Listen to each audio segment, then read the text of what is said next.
वो तो 4 जून को पता चलेगा। प्रिडिक्शन मैं नहीं कर सकती हूँ, पर जमीन पे जो आक्रोश देख रही हूँ और देख रही हूँ कि जो परिवर्तन लोग चाह रहे हैं, तो हम लोग को यही समझ आ रहा है कि जरूर हमारी सीटें आएंगी।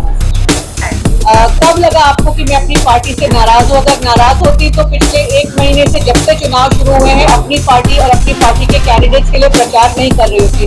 ऐसा कभी भी कोई वक्त नहीं आया है जब मैंने कांग्रेस पार्टी के खिलाफ कुछ कहा है। मैंने हमेशा कहा है कि जो भी पार्टी निर्णय लेती है वो सराखों पर we will always follow the party discipline.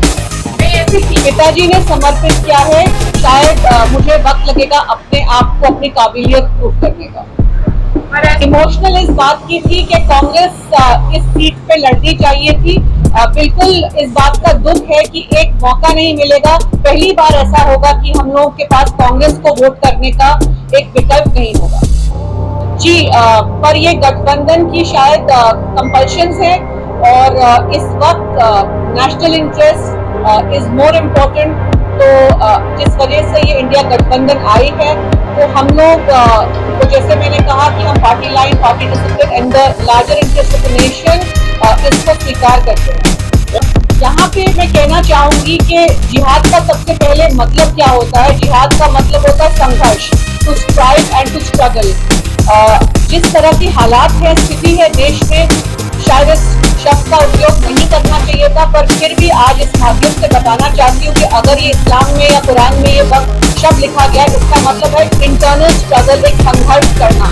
तो जो कॉन्टेक्स्ट में यूज किया गया है वो शायद यही बोलना चाहेंगे, जो मैं समझती हूँ कि सब संघर्ष करके अपने वोटों को जोड़िए और एक ताकत से वोट कीजिए। बस इतना ही कहना चाहूंगी।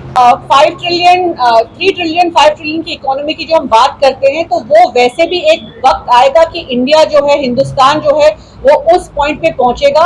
हम ऑलरेडी 2012 में फिफ्थ लार्जेस्ट ग्रोइंग इकोनॉमी थे। हमारे देश की जो डेमोग्राफिक्स है, हमारे देश की जो पॉपुलेशन है, हमारा जो परचेजिंग पावर है, उससे ऑलरेडी देश उसी दिशा में चलेगा, चाहे कोई भी प्रधानमंत्री हो। तो पर जो मुद्दे की बात कर रहे थे, सबका साथ, सबका विकास, डेवलपमेंट जो एजेंडा था, आज आप खुद ही बताइए मुझे कि हमको उसको छोड़ के, अगर इतना तरक्की देश ने किया है और इतना देश का नाम दुनिया में हमारे प्रधानमंत्री ने रोशन किया है और इतनी इकोनॉमिक ग्रोथ रही है कि इंडिया एक वर्ल्ड पावर बनने चला है, तो हमें मंगलसूत्र, हिंदू, मुस्लिम लीग, इन सब पे आने की क्या जरूरत पड़ी?